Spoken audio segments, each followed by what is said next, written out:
آج ہم اپنی مذہبی اسٹیجوں پر بھی بدماشوں کو بٹھاتے ہیں، زانی شرابیوں کو بناتے ہیں. کیوں؟ ان کے ہاتھوں میں نوٹوں کی تھیلیاں ہیں. ہم ان کو رسپیکٹ دیں، عزت دیں.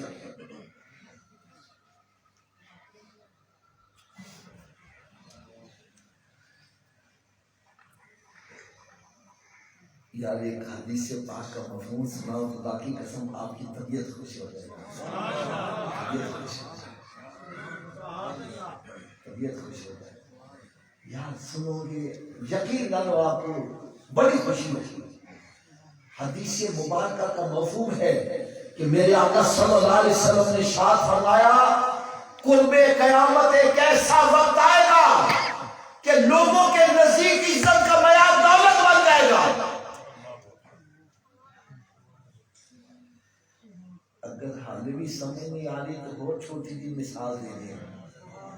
بچی کا رشتہ دیکھنے جانے دیکھنا کوٹھی ہے، کار ہے، بنگلہ ہے، کتنے پیسے کمانا ہے.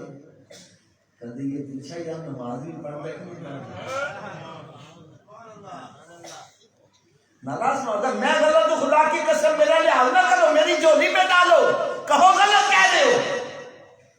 کبھی پوچھا جا کے نماز بھی پڑھتا کہ نہیں روٹی حلال کی کھاتا ہے حلال کی کھاتا ہے.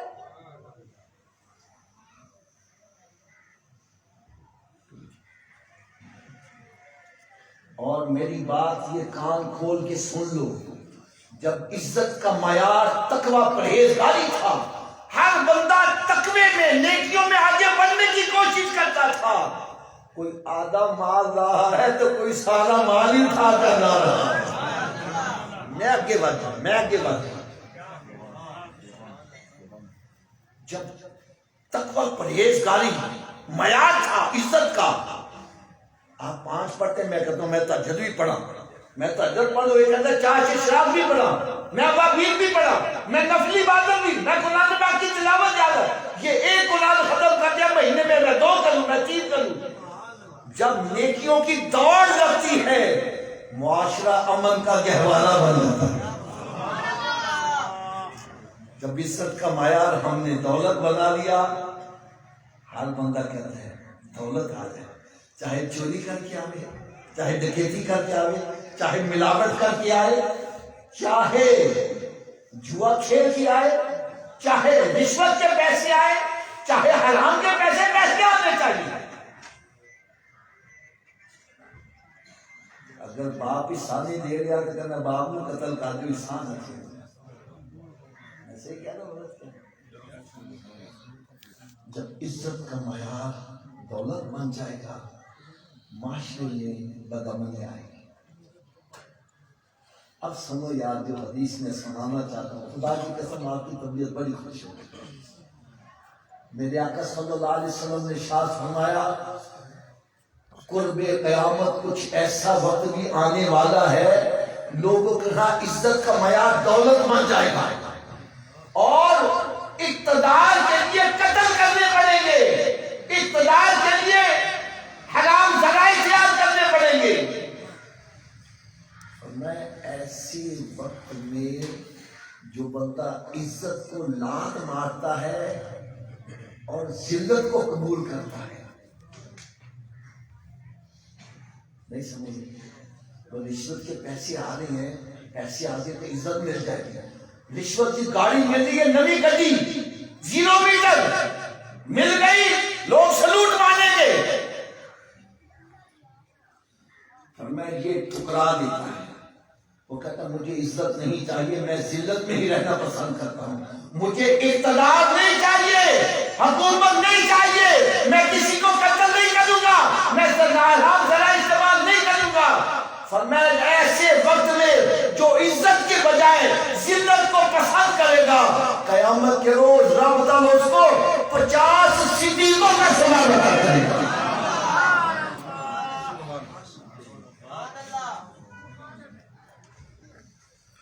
سبحان.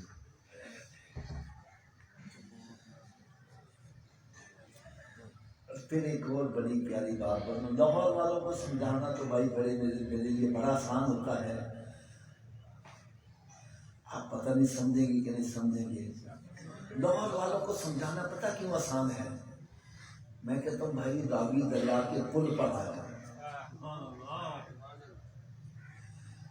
پل کراس کرو گے تو جہانگیر کا مقبرہ ہے, بڑی جگہ گھیری ہوئی ہے, بڑے بڑے قیمتی پتھر لگے ہوئے ہیں. کوئی قرآن پڑھنے والا نظر نور جہاں کی بارادری, وہاں کتے پھرتے نظر آتے ہیں, تو قرآن پڑھتا نظر نہیں آتا. میری بات غلط ہے, آپ جا کے چیک کر سکتے ہیں. لوگ کرکٹ کھیلتے نظر آئیں گے, قرآن پڑھتے نظر نہیں آئیں گے. ایک مرتبہ شادرہ پنڈ میں میرا بیان تھا, رات لیٹ سے میں واپس آیا تو وہ انڈر پاس انہوں نے جو بنایا ہے نا وہ ریلوے کراسی کے نیچے, میں غلطی سے دوسری طرف چلا گیا. حضرت صاحب جہانگیر مقبرے کے سامنے میں جب پہنچا, اتنا خوفناک منظر, اتنا ڈر آیا, میں نے جلدی سے گاڑی گھمائی, باہر آیا. جب راوی دریا کراس کیا تو آگے داتا حضور کا مزاج شروع نظر آ گیا.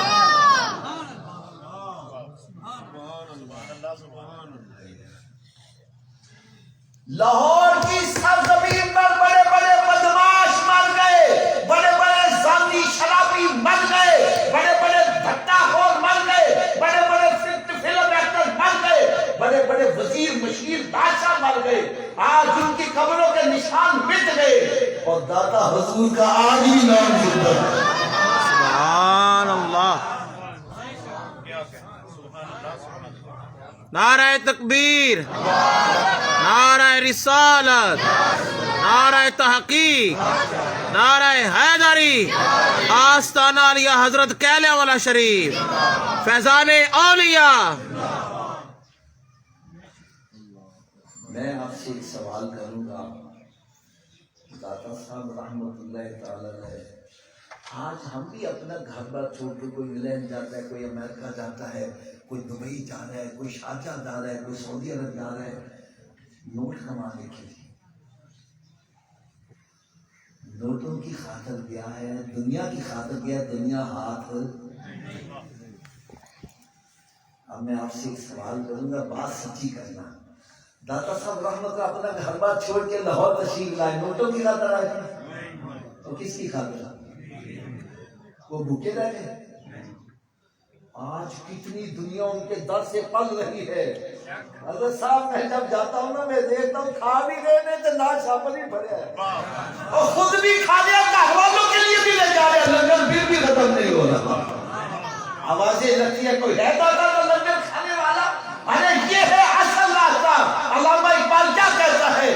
وہ کہتا ہے من کی دولت ہاتھ آتی ہے تو پھر جاتی نہیں, ارے تن کی دولت چھاؤ ہے, آتا ہے دھن جاتا ہے دھن. یہ دنیا کے عہدے آج اس کے سر پر چھایا, کل اس کے سر پر چھایا, اور اللہ کے ولی کو جو ولایت ملی ہے پردہ بھی کر دیا, ولایت پھر بھی رہتی ہے. یہ ہے اصل, یہ ہے اصل. اور اس اصل کی طرف, اس اصل کی طرف. اب یہ اصل کی طرف کیسی آئیں گے؟ اللہ تبارک و تعالیٰ نے قرآن مجید میں ہی ارشاد فرما دیا, قد افلح من تزکا. فلاح پا گیا, کامیاب ہو گیا جس نے اپنے اندر کی صفائی کر لی. یا اللہ صفائی کیسی ہوگی, گند کیسے پڑتا ہے وہ تو میں نے بتلا دیا. دنیا کو اوپر کرو گے, دین کو نیچے کر دو گے تو پھر گند پڑ جائے گا. ٹھیک ہے, اب یہ گند کی صفائی کیسی ہوگی؟ قد افلح من تزکا وذکر اسم ربہ فصلی. اور میں اللہ کا ذکر کثرت نہ کریا کرو کہ نماز پڑھا کرو, اندر صفائی ہوتی چلی جائے.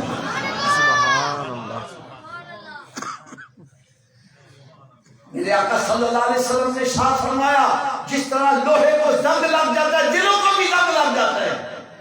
رسول اللہ نے دلوں کا زنگ کیسے دور کیا جائے گا؟ فرمایا موت کو کثرت سے یاد کیا کرو اور قرآن پاک کی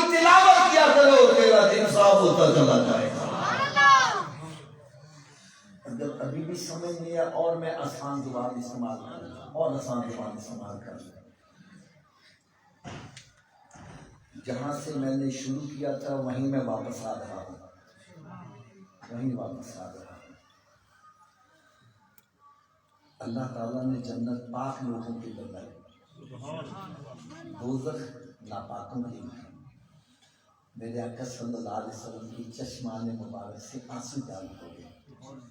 عرض کرنے کا مالک مولا، میرے امتی تو گناہ بھی کریں گے، ان کا اندر ناپاک ہو گیا تو وہ دوزخ کی آگ میں جلیں گے، تو جہنم کی آگ میں وہ جلیں گے تو میں کیسے برداشت کروں گا؟ یا اللہ تو کرم نوازی کر دے، ان کو پاک کرنے کا نسخہ بھی بتلا دے. تو رب تعالیٰ نے ارشاد فرمایا، اے میرے محبوب یہ 5 نمازوں کا تحفہ لے جاؤ. کتنی نمازوں کا؟ اس نمازوں سے کیا ہوگا؟ فرمایا جس طرح کسی کے گھر کے سامنے نہر جاری ہو اور وہ دن میں 5 مرتبہ اس میں غسل کرے، اس کے بدن پر میل نہیں رہے گی. اور میں تیرا امتی 5 نمازیں پڑھے گا، اس کے باطن میں گناہوں کی میل نہیں رہنے دوں گا، جنت کا حقدار بنا دوں گا.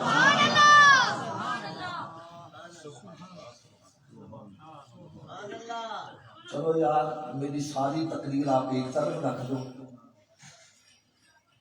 ایک ہوتا ہے نا میں کہتا ہوں میری مانو، ایک کہتا چلو میں آپ کی مان لیتا ہوں. میں اپنی نہیں منواتا، میں آج آپ کی مانوں گا، جو آپ فیصلہ کرو گے میں مان لوں گا. لیکن ایک بات میں کروں گا، جو فیصلہ آپ کرو گے اس پر پہلا بھی دینا پڑے گا کہ نہیں دینا؟ لوزر جی تسی فیصلہ کرنا چاہیے. مکان ہے آپ کا اپنا، اس کو لگا ہوا ہے تالا، بغیر چابی کے گھر میں داخل ہو جاؤ گے؟ تھوڑا سوچیے بات، یہ پیچھے والے بھی بولو بغیر چابی کے گھر میں داخل ہو جاؤ گے؟ اگر بغیر چابی کے تو اپنے گھر میں نہیں جا سکتا، بغیر چابی کے جنت میں کیسے چلے جاؤ گے؟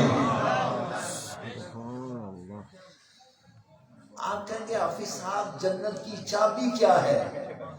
میں کہوں گا بھائی مجھ سے نہ پوچھو، جس نبی کا میلاد مناتے انہی سے پوچھ لو جنت کی چابی کیا ہے.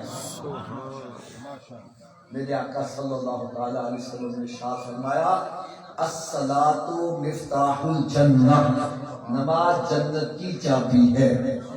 نماز جنت کی چابی ہے. بغیر چابی کے جنت کا تالا کھولو گے؟ مجھے بولو چابی کا بندوبست کرنے تو بعد کرنا ہے یا پہلے کرنا ہے؟ تو پھر کر دے کیوں نہیں؟ بھائی جب ایڈمٹ کر رہے ہو، تسلیم کر رہے ہو، بغیر چابی کے میں جنت کا تالا نہیں کھول سکتا، اور چابی کا بندوبست بھی مرنے سے پہلے ہو سکتا ہے، مرنے کے بعد. تو پھر جب مسجد سے آواز آتی ہے حی علی الصلاۃ، آؤ چابی کے لیے، کیوں بیٹھا گپے مار رہا ہے؟ کیوں بیٹھا حقہ پی رہا ہے؟ کیوں بیٹھا فلمیں ڈرامے دیکھ رہے ہیں؟ کیوں بیٹھا کاروبار کر رہے ہیں؟ ارے تجھے چاہیے سب کام چھوڑ کے مسجد کی طرف آ. کوئی مجھے سنی جی کدھر جا رہے ہو؟ بدلا میں جنت کی چابی لینے جا رہا ہوں. کیا لینے جا رہا ہوں؟ چابی. اگر ناراض نہ ہو تو تھوڑی سی کڑوی سی بات کہہ دیں. ناراض تو نہیں ہوں گے؟ ہاتھ باندھ کے کیا بیٹھا ہوں. اگر جنت کی چابی کا بندوبست نہ کیتا تو پھر کتنے جانا پڑے گا؟ کیا دوزخ کی آگ برداشت ہو جائے گی؟ آج چلتی ہوئی سگریٹ پر ننگا پاؤں آ جائے ایک دم اچھل پڑتا ہے، چیخ نکل جاتی ہے. ارے سگریٹ کی آگ برداشت نہیں کر سکتا، جہنم کی آگ کیسے برداشت کرے؟ تو تھوڑا سا اونچی آواز سے بول دو، دوزخ کی آگ برداشت ہو جائے گی؟ اگر نہیں کر سکتے تو پھر جنت کا بندوبست. چلے حضرت صاحب آپ بتلائیں، کیا ہر چابی ہر تالے کو لگ جاتی ہے؟ اس کی کیا وجہ ہے؟ چلے وجہ بھی میں بتلا دوں. اصل میں تالے کے اندر ہوتے ہیں لیور. جتنے لیور کا تالا ہوگا چابی کو اتنے دانتے پڑے ہوں گے تو چابی گھومے گی. چابی گھومے گی تو تالا کھل جائے گا. اور آج اس آستانے پر آنے والے میں آپ کو یہ بھی بتلا جاؤں کہ جو جنت کو تالا لگا اس کے 5 لیور ہیں. کتنے لیور ہیں جی؟ اونچی بولو. پہلے لیور کا نام ہے فجر، دوسرے کا نام اونچی بول دو یار، تیسرے کا، چوتھے کا، پانچویں کا. جو ایک نماز پڑھتا ہے ایک دانتا ڈال رہا ہے، تالا کھل جائے گا. 2 سے 3 سے اگر 4 سے تو کھل جائے گا. کب کھلے گا؟ لیکن آج کے بعد کتنی نمازیں پڑھنی؟ 5 انشاءاللہ. سب کی نہیں آواز آ رہی. 5. اچھا یہ سب کی آواز پتہ کیوں نہیں آ رہی؟ حافظ جی 5 پڑھیں گے کیسے؟ تو چلو نسخہ بھی میں بتلا دیتا ہوں، میرے نسخے پر عمل کرو سارے نمازی بن جاؤ. ایک شرط کا نسخہ استعمال کرنا پڑے گا. یہ تو آپ ہی مانتے ہو 10,000 روپیہ ڈاکٹر کو فیس دے کے نسخہ لے آؤ، نسخہ کا میرا چھوٹا نام آ جائے گا. کب نام آئے گا؟